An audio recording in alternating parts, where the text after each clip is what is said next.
열왕기하 20장. 그 무렵에 히스기야가 심한 병에 걸려 거의 죽게 되었습니다. 아모스의 아들인 예언자 이사야가 그를 보러 와서 말했습니다. 여호와께서 이렇게 말씀하셨소. 너는 이제 죽을 것이다. 그러니 네 집안일을 정리하여라. 너는 회복되지 못할 것이다. 히스기야가 벽 쪽을 바라보며 여호와께 기도드렸습니다. 여호와여, 제가 언제나 마음을 다하여 여호와께 복종하고 여호와께서 보시기에 옳은 일을 한 것을 기억해 주십시오. 기도를 하던 히스기야가 슬프게 울었습니다. 이사야가 안뜰을 지날 때에 여호와께서 이사야에게 말씀하셨습니다. 다시 돌아가서 내 백성의 지도자인 히스기야에게 전하여라. 네 조상 다윗의 하나님 여호와께서 이렇게 말씀하셨다. 내가 네 기도를 들었고 네 눈물을 보았다. 그러므로 내가 너를 고쳐주겠다. 지금부터 3일 만에 너는 여호와의 성전으로 올라갈 것이다. 내가 네 목숨을 15년 더 연장해 주겠다. 그리고 너와 이 성을 아시리아의 왕에게서 구해주겠다. 나를 위해 그리고 내 종 다윗을 위해 이 성을 지켜주겠다. 이사야가 신하들에게 말했습니다. 무화과로 만든 연고를 가져오시오. 그들이 연고를 만들어 가져와서 왕의 상처 위에 바르니 왕의 병이 나았습니다. 히스기야가 이사야에게 물었습니다. 여호와께서 나를 고쳐주시고 내가 3일 만에 여호와의 성전에 올라가게 될 것이라 하였는데 그 표적이 무엇이요? 이사야가 말했습니다. 여호와께서 약속하신 것을 그대로 이루신다는 표적이 임할 것이요. 왕은 해 그림자가 해시계 위에서 10칸 앞으로 나아가게 하는 것이 좋겠소. 아니면 10칸 뒤로 물러나게 하는 것이 좋겠소. 히스기야가 대답했습니다. 10칸 앞으로 나아가게 하는 것은 쉬운 일이니 10칸 뒤로 물러나게 해주시오. 예언자 이사야가 여호와께 부르짖자 여호와께서는 아스 왕이 만들어 놓은 해시계의 해 그림자를 10칸 뒤로 물러나게 해주셨습니다. 그 무렵에 발라단의 아들인 바빌로니아 왕 브로닥 발라단이 히스기야가 병들었다가 나았다는 소식을 듣고 그에게 편지와 선물을 보내왔습니다. 히스기야는 브로닥 발라단이 보낸 사자들을 보고 매우 기뻐서 그들에게 자기 보물 창고에 있는 것을 다 보여주었습니다. 은과 금과 향료와 값진 향료를 보여주고 자기의 칼과 방패들도 보여주었습니다. 히스기야는 자기가 가진 귀한 것들과 왕궁과 나라 안에 있는 것을 하나도 빠짐없이 보여주었습니다. 예언자 이사야가 왕에게 가서 물었습니다. 이 사람들이 무슨 말을 했소? 이 사람들은 어디에서 온 사람들이요? 히스기야가 대답했습니다. 이 사람들은 먼 나라 바빌로니아에서 왔소. 이사야가 왕에게 물었습니다. 그들이 왕궁에서 무엇을 보았소? 히스기야가 대답했습니다. 내 집에 있는 것은 다 보았소. 내 보물 창고에 있는 것은 하나도 빠짐없이 다 보여주었소. 그러자 이사야가 히스기야에게 말했습니다. 여호와의 말씀을 들으시오. 장차 네 왕궁 안에 있는 모든 것을 바빌로니아에 빼앗길 날이 올 것이다. 네 조상들이 이날까지 쌓아놓은 모든 것을 빼앗겨 아무것도 남지 않을 것이다. 이것은 나 여호와의 말이다. 또 네가 낳은 자녀들도 포로로 끌려가서 바빌로니아 왕궁의 내시가 될 것이다. 히스기야가 이사야에게 말했습니다. 당신이 전한 여호와의 말씀은 옳은 말씀이요. 그가 이렇게 말한 것은 그가 마음속으로 내가 왕으로 있는 동안에는 평화와 안정이 있겠지라고 생각했기 때문입니다.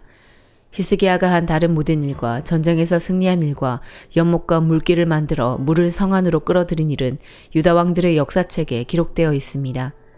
히스기야가 죽고 그의 아들 므낫세가 뒤를 이어 왕이 되었습니다. 히브리서 2장. 그러므로 우리는 더욱 조심하며 배운 대로 행해야 합니다. 그러면 결코 진리에서 멀어지지 않을 것입니다. 하나님께서 천사들을 통하여 가르쳐 주신 것들 역시 진리입니다. 그것을 따라 살지 않거나 순종하지 않는 사람들은 벌을 받게 될 것입니다. 우리에게 베풀어 주신 구원은 매우 위대한 것입니다. 그렇기 때문에 구원이 중요하지 않은 것처럼 살아간다면 그건 역시 벌을 받게 되는 행동입니다. 구원에 대해서 처음 말씀하신 분이 바로 주님이시며 또한 그의 말씀을 들은 사람들이 이것이 진실이라고 우리에게 증명해 주었습니다. 하나님께서도 기적과 큰 표적과 많은 놀라운 일들을 통하여 우리에게 구원을 가르쳐 주셨습니다. 특히 그의 뜻대로 우리에게 성령의 선물을 나누어 주셔서 구원을 증언해 주셨습니다. 하나님께서는 천사들에게 앞으로 맞이할 새 세상을 다스리라고 하지 않으셨습니다. 성경에도 누군가가 이렇게 말한 것이 기록되어 있습니다. 사람이 무엇이길래 이렇게 중요하게 생각하시며 사람의 아들이 누구이길래 이렇게 귀하게 돌보십니까? 하나님께서는 잠시 동안 그를 천사보다 낮추셨으나 영광과 존귀의 관을 그에게 다시 씌우시고 모든 것을 그의 발 아래에 두셨습니다. 하나님께서 모든 것을 그의 발 아래 두시면 그가 다스리지 못할 것이 하나도 없습니다. 하지만 우리는 아직도 그가 모든 것을 다스리는 것은 보지 못하고 있습니다. 그러나 우리는 예수님을 바라봅니다. 잠시 동안 예수님은 천사들보다 낮아지셨지만 고난당하고 죽으심으로 영광과 존귀의 관을 쓰셨습니다. 예수님은 하나님의 은혜로 모든 사람을 대신하여 죽으신 것입니다. 하나님은 모든 것을 창조한 분이시며 그분의 영광을 위해 모든 것을 돌보십니다. 하나님께서는 많은 믿음의 자녀들이 그분의 영광을 함께 누리게 되길 바라셨습니다. 그래서 사람들을 구원하시기 위해 고난을 통해서 예수님을 완전한 구원자가 되게 하신 것입니다. 사람들을 거룩하게 하신 예수님과 거룩하게 된 사람들은 모두 한 가족입니다. 그렇기 때문에 그분은 그들을 한 형제라고 부르는 것을 부끄러워하지 않으셨습니다. 예수님께서 말씀하셨습니다. 내가 내 형제들에게 주님의 이름을 알리고 주님을 경배하러 모인 군중들 앞에서 주님을 찬양하겠습니다. 또 말씀하셨습니다. 내가 하나님을 신뢰합니다. 그리고 다시 말씀하셨습니다. 내가 여기 있습니다. 그리고 나와 함께 있는 사람들은 하나님께서 나에게 주신 자녀들입니다. 이 자녀들은 모두 살과 피를 가진 사람이기 때문에 예수님도 그들과 같은 모습으로 사람들이 겪는 것과 똑같은 것을 겪으셨습니다. 예수님께서는 죽음의 권세를 가진 마귀를 멸망시키기 위하여 죽으셨고 또한 죽음에 대한 두려움에 사로잡혀 사는 사람들을 자유롭게 하기 위해 사람과 같은 모습으로 죽으셨습니다. 예수님이 돕고자 했던 자들은 분명히 천사들이 아니라 아브라함의 후손인 사람들입니다. 그러므로 예수님께서는 모든 면에서 사람과 똑같이 되셨습니다. 예수님께서는 하나님을 섬기는 자비롭고 신실한 대제사장이 되셔서 그들의 죄가 용서받을 수 있게 해주셨습니다. 주님은 시험 받는 자들도 도와주실 수 있습니다. 왜냐하면 예수님께서 직접 고난당하고 시험을 받으셨기 때문입니다. 호세아 13장. 에브라임이 경건하게 말할 때 그는 이스라엘 가운데서 높임을 받았다. 그러나 그들이 바알을 섬겨 죄를 지었으니 그들은 죽어야 한다.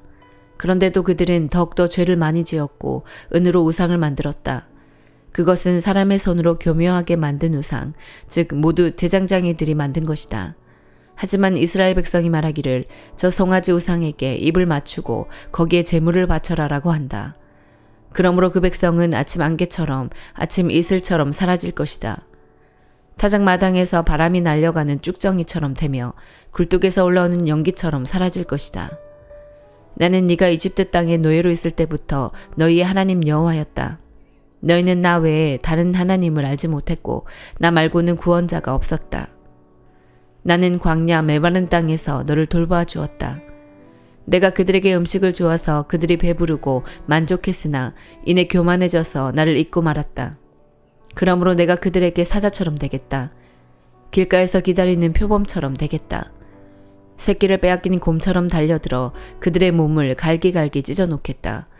사자처럼 그들을 뜯어먹고 들짐승처럼 너희를 찢어놓을 것이다. 이스라엘아, 너는 멸망할 것이다. 이는 네가 너를 도와주는 나를 대적하였기 때문이다. 너희가 우리에게 왕과 지도자들을 주십시오 하고 말했지만 지금 그 왕과 지도자들이 무슨 소용이 있느냐? 그들이 너희 모든 성에서 너희를 구원할 수 있겠느냐? 내가 진노 가운데 너에게 왕을 주었으나 이제 나의 노함으로 그들을 없애버리겠다. 에브라임의 죄악을 적은 문서가 모아져서 쌓여있다. 해산하는 여인의 고통이 그에게 임할 것이다. 그는 현명하지 못하다. 해산할 때에 태 밖으로 나오지 않겠다고 하는 아이와 같기 때문이다. 내가 음부의 권세로부터 그들을 구원할 것이며 사망으로부터 그들을 건져낼 것이다. 오 사망아, 네 재앙이 어디에 있느냐? 오 음부의 권세야, 네 멸망이 어디에 있느냐? 나는 너희를 불쌍히 여기지 않겠다. 에브라임이 나라들 가운데서 귀해지더라도 여호와께서 동쪽에서부터 멸망자를 보내실 것이다. 광야에서 바람이 불어와 모든 샘과 우물을 마르게 할 것이다. 모든 보물, 모든 귀한 것을 없애버릴 것이다. 사마리아가 하나님께 반역하였으므로 심판을 받을 것이다. 이스라엘 백성은 칼로 죽을 것이다. 그 자녀는 갈기갈기 찢어지고 임신한 여자들은 배가 찢길 것이다. 시편 137편. 바빌론의 강가에 앉아 우리는 울었습니다. 우리가 시온을 기억하면서 울었습니다. 우리는 버드나무 위에다 수금을 걸어 놓았습니다. 이는 우리를 잡아온 자들이 우리에게 노래하라고 시켰기 때문입니다. 그리고 우리를 괴롭히는 자들이 기쁨의 노래를 부르라고 했기 때문입니다. 그들은 말했습니다. 시온의 노래 중 한 곡을 불러보아라. 어떻게 우리가 여호와의 노래를 부를 수 있겠습니까? 낯선 땅에서 어떻게 주의 노래를 부를 수 있겠습니까? 오 예루살렘아, 내가 너를 잊는다면 내 오른손이 그 죄주를 잃게 될 것이다. 내가 너를 기억하지 못한다면, 내가 예루살렘을 생각하지 않는다면, 나의 최고의 기쁨인 예루살렘을 생각하지 않는다면 나의 혀가 나의 입천장에 붙어버릴 것이다. 여호와여, 에돔 사람들이 한 일을 기억하십시오. 예루살렘이 멸망하던 날 한 일을 기억하십시오. 예루살렘을 헐어버려라 하고 그들은 소리질렀습니다. 그 기초까지도 완전히 헐어버려라 하고 외쳤습니다. 오 멸망당할 딸 바빌론이여, 너에게 대갚는 자는 복 있는 사람이다. 네가 우리에게 한 것에 대해 대갚는 자는 복 있는 사람이다. 너희 어린아이들을 붙잡아 그들을 바위에 내리치는 자는 복 있는 사람이다. 시편 138편. 여호와여, 내가 마음을 다해 주를 찬양할 것입니다. 신들 앞에서 내가 주를 위해 찬양할 것입니다. 내가 주의 성전을 향해 엎드려 주의 이름을 찬양할 것입니다.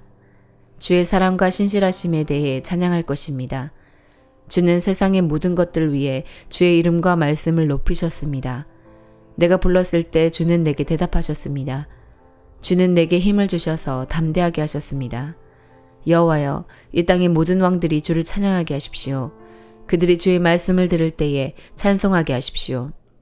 그들이 여호와의 행하신 일들을 노래하게 하십시오. 이는 여호와의 영광이 크시기 때문입니다. 여호와는 높이 계셔도 낮은 자들을 내려다보십니다. 멀리서도 주는 거만한 자들을 알고 계십니다. 내가 어려움 중에 있어도 주는 나의 생명을 보호하십니다. 주는 손을 내미시고 나의 원수들의 분노로부터 나를 구해내시며 주의 오른손으로 나를 구원하십니다. 여호와는 나를 위해 주의 목적을 이루실 것입니다. 여호와여, 주의 사랑은 영원합니다. 주의 손으로 지으신 것을 버리지 마소서. 아멘.